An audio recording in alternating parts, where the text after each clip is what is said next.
This is the Bahamas Tonight, the Northern Edition. Good evening, I'm Megan Shepard. It's great to have you with us. Topping news, the southern communities of Grand Bahama benefiting from the government's leading social program. Residents are already celebrating its impact and the role the recently established urban center is playing in that district. The wife of the Prime Minister was able to get a glimpse of that program at work while on Grand Bahama. Joan Davis-Roll picks up the story. I'm very pleased to be here to see the Urban Renewal Centers in action. They're doing such a wonderful job in Grand Bahama. And if you look at this place, you'll see that it's just not a building, it's a place that's full of love, full of dedicated and hardworking employees, and I'm really pleased. She speaks with passion and conviction. Wife of the Prime Minister Bernadette Christie with high praises for a program that continues to meet the needs of countless of persons, some of whom live in socially challenged areas of Grand Bahama. Areas where the struggle to survive is real. But she's not alone. Mrs. Christie, while on Grand Bahama, saw firsthand the positive impact urban renewal is having. Joined by longtime residents and community leaders Sandra Moore, Isabel Newton and Regina Curtis, these women are a part of a group of leading citizens fully endorsing the urban renewal project in Lewis Yard. They, along with Deputy Director Michelle Reckley, are calling it the social glue that has brought residents in the Southern District from Pindus Point to Mactown together. It has no label on it. We're just dealing with human beings, people, God's creation, God's special beings. And so it's a joy to be and fellowship and do what has to be done in the community. Because you might know somebody, I know somebody, but we all come together, working together for the good, building up the community and the furtherance of God's kingdom here on earth. That's what it's all about. Mrs. Reckley is Deputy Director. I'm just happy for her. I'm just happy for the boldness and that she go ahead and do the work in the various communities. Because some places, individuals in our own community know what's happening in these outlying settlements and in the side tracks road and so. But she's been able to go there, and I give God the glory for her. I am so happy that they bring this urban renewal inside our community and bring everybody together. Politics, take it out. But we must come together as one and love one another. All I could talk about love. It is very good because at times when I consider to myself that it looked like we were going backward, instead of trying to come forward. And urban renewal bringing this system back together, and thank God for that. Every day of our lives, we continue to build stronger communities. And how best do we do that other than to transform lives of persons, the indigents, person in need? And we're here to extend a hand wherever. And like I always say, whatever it takes, however long, we are prepared to make it happen and get it done. What is next for urban renewal? Not giving a man a fish, but teaching him how to fish and teaching him to make ways for him and his family through this program. Joan Davis-Roll, Southerners Network News.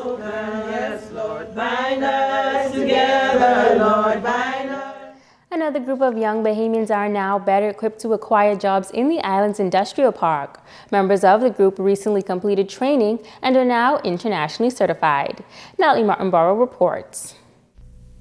15 young Bahamians are now internationally certified in welding.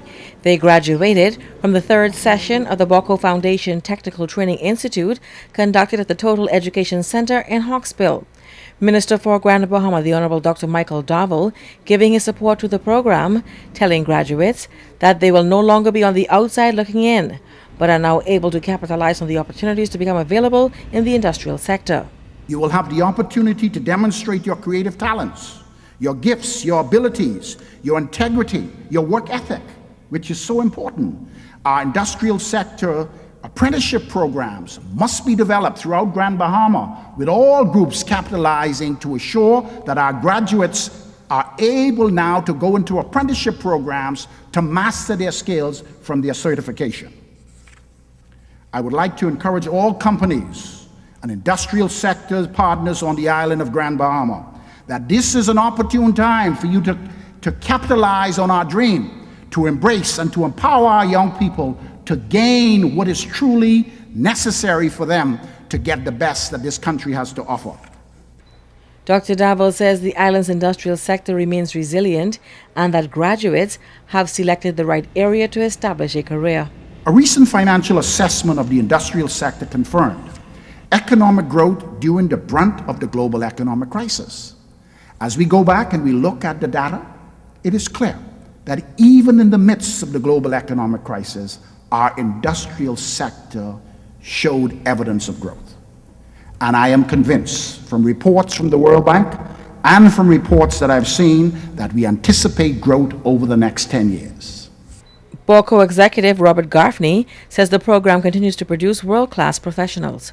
To date, BOKO has invested over $500,000 to fund programs such as this, but has also had the vision to include an electrical and instrumentation course, which is scheduled to be completed in December of this year.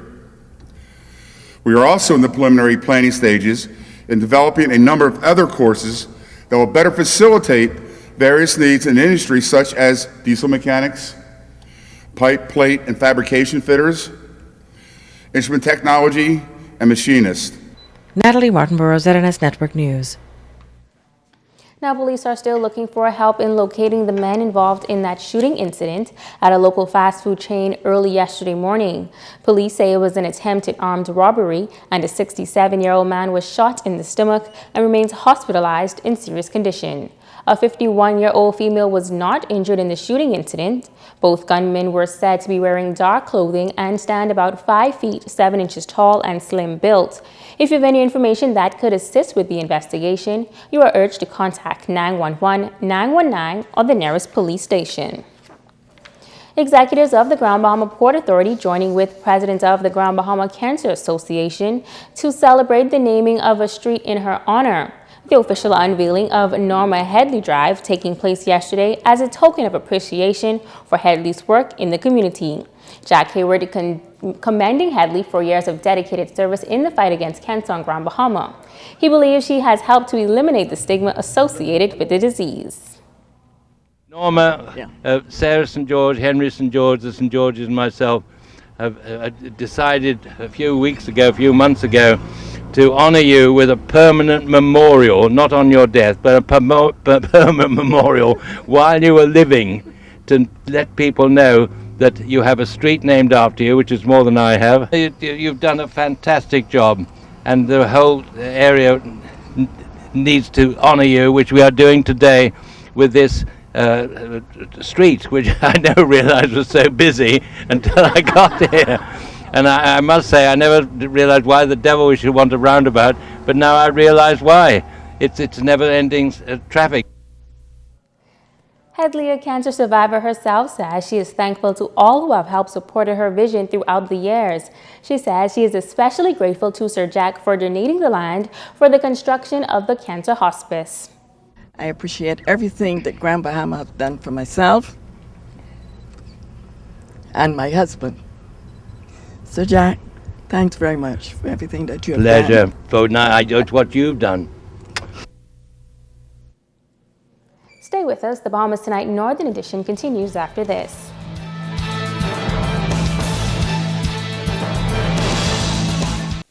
Bringing news that matters to you.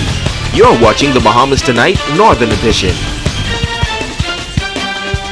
The Grand Bahama community giving support to the fight against cancer this weekend. Many turned out for the annual Cancer Hope Ball, organized to raise funds to promote cancer education. The nation's leader was the guest of honor. The third annual Cancer Society of the Bahamas Hope Ball was dubbed a success as hundreds from the community came out to show their support in the fight against cancer. The event, held under the patronage of the nation's Prime Minister, the Right Honorable Perry Christie and Mrs. Christie, President of the Grand Bahama branch, Patricia Edgecombe, expressing her overwhelming gratitude for the show of support. We are so appreciative and so happy to see so many of you here tonight supporting us, because you know cancer is not a death sentence anymore, but it has become a monster. Everywhere you look around, you see somebody affected with cancer. It affects everybody. Each and every you know somebody who has been affected by cancer. And being a nurse, I see it in the hospital every day. So the fight for me and for the society and Grand Bahama and the Cancer Society and Sister Breastfed and us too, the fight for us is so great. Edgecombe says that this year's theme of hope represents hope for victims, hope for treatment, hope for a cure, and hope in God as a healer. In the Bahamas, we have the BRCA1 and BRCA2 genes. We have the highest percentage of the BRCA1 and BRCA2 genes that causes breast cancer. And we have 20% of the persons with breast cancer are under the age of 50. And once it's detected early, their chances of survival is great. So I want you to take advantage of this, ladies, and have your mammograms done and have your PSA testing so we can fight this dreadful disease. Edgecombe noted that cancer is no longer a death sentence, and those attending the ball certainly viewing the event as a time to celebrate life as they dance the night away to the sounds of the Apple Elliott Band. Prime Minister Christie, along with his wife, Mrs. Bernadette Christie, also enjoying some time on the dance floor. The funds raised in Grand Bahama from the whole ball will assist us in securing a building. We need our own building, as our Vice President and Chairman said, because the building that we are in now, we have outgrown, and the building is being condemned, so we need a place to call our own. And also the funds raised for educational purposes and to assist persons affected by this deadly disease. Cancer survivors were also presented with roses during the evening, and the traditional Hope ribbon candle was lit to close out the event.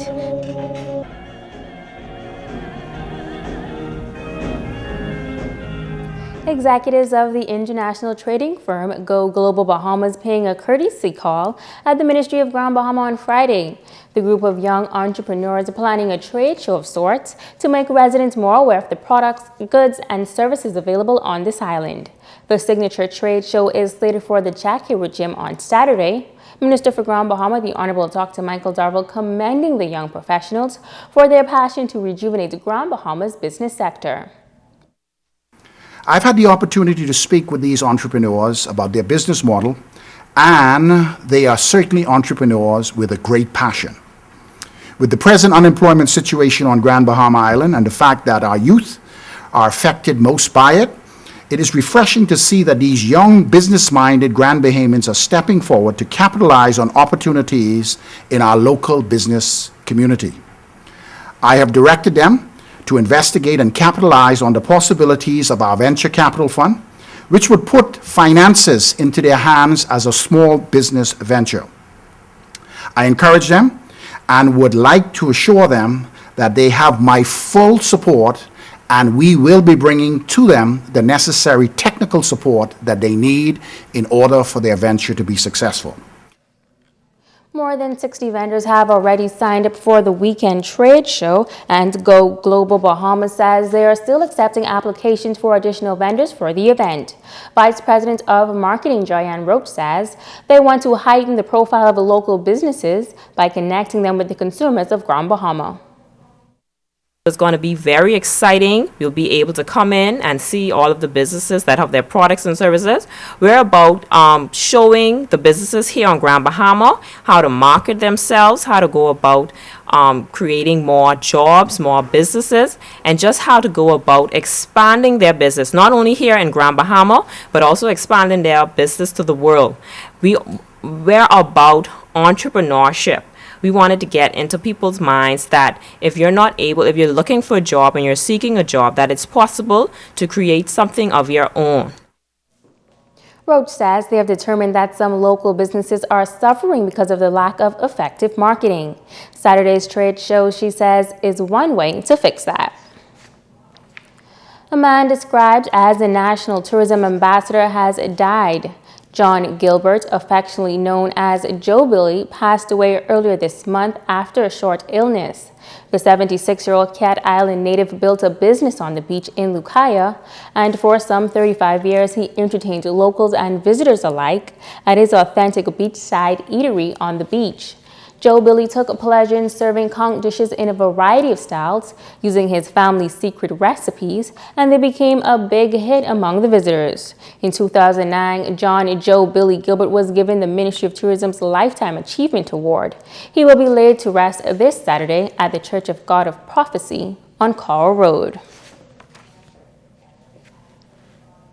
Stay with us. Ricardo Lightborn is up next with sports.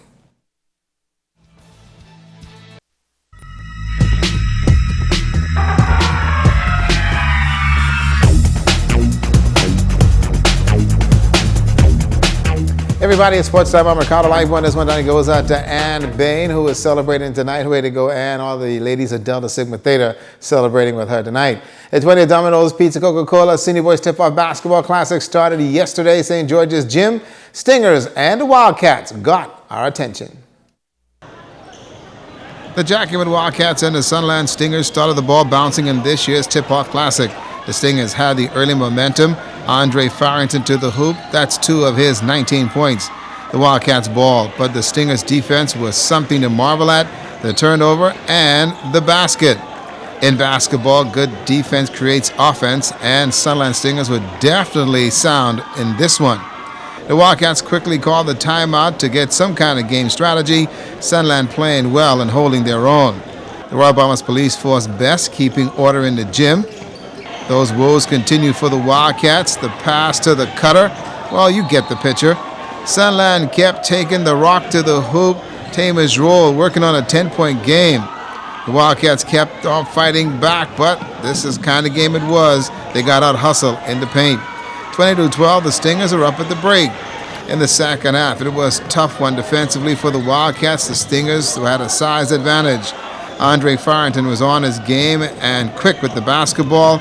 The Stingers are running away, but not that fast. The Wildcats found the range from the arc. Blatrin Beckles net at 12 points, and Jack Hayward is still in it. The Wildcats put up a gallant fight with Denario Say netting some 7 points. The Stingers were better. Sunland came away with a 52-41 win and 1-0 in tournament play. The Tabernacle Falcons and Grand Bomb Academy on court. The Falcons playing alert basketball and a perimeter game. Shane Moore led Grand Bomb Academy with 5 points in this ball game, but the Falcons are a well-schooled basketball team and lots of talent, and they showed it. The Falcons' Robert Joseph netted 14 points in the 50-11 opening win. Igmarock defeated Catholic High 40-10, and St. George's stayed down the BMES Warriors 42-25. Well, folks, the Grand Bahama Softball Association also got in some games on the weekend as far as men's play. The LNet XL Eliminators put a 16-0 blank job on the DL Freighters to win the men's Fast Pitch Championship Series. Edney the Heat Bethel got the win, and Quentin Kuntag with the loss to win the Eliminators to series sweep. And they'll be going to represent Grand Bahama at the BSF Nationals Tournament. Now, as far as the Abaco Softball Association Ladies Championship, that's also over. The Abaco Grocery Diamond Dolls blasted the Therese Gas Angel 17-1, and they took the win in Game 6, and that's serious as well. And also a pretty good game for Tracy Albury, who got the win, and the loss went to Cicely Parker. And the Diamond Dolls will now join the Creta Bulldogs. They'll be representing Abaco at the Bahamas Softball Federation Nationals set for October 31st to November 2nd. They will be down in New Providence. Well, Commonwealth American Football League is preparing for the start of its season, and the hope was to incorporate teams from Grand Bahama. Well, the Grand Bahama team, the Hurricanes, will sit this one out. The Grand Bahama Hurricane football team participated in the Commonwealth American Football League last season. This season, the Hurricanes will have to sit it out and restructure their program. Head coach Marco Bain says getting a commitment from the players has been like pulling teeth. For this season, it's not looking well, so we had a meeting and we decided to call it off because of lack of participation and guys coming out to practices. As a matter of fact, that the flag situation here in Grand Bahama, we have a lot of guys, they spend more time playing the flag, which last season we had quite a bit came over that played contact, but it's conflicting with the contact this season. The hope was to use the Bahamas Youth Football League as a feeder system for the senior teams. That is not happening, and for these reasons. What they're doing, I noticed that they're going up with the age bracket. You know, at first they was going from, 15 to 17. But then every year they start to go up more and more. Right now they up to 18, 19, which isn't so. So we were hoping that the guys would reach 17, 18, would make that transition to come over into the senior league. But for some reason it didn't happen. Sammy Davis is the Hurricanes' assistant coach and is adamant about the game of American football. Not being able to field the team this season is kind of disturbing. We know we have a sluggish economy in Grand Bahama. We got a lot of guys not working. We got a lot of business not doing business.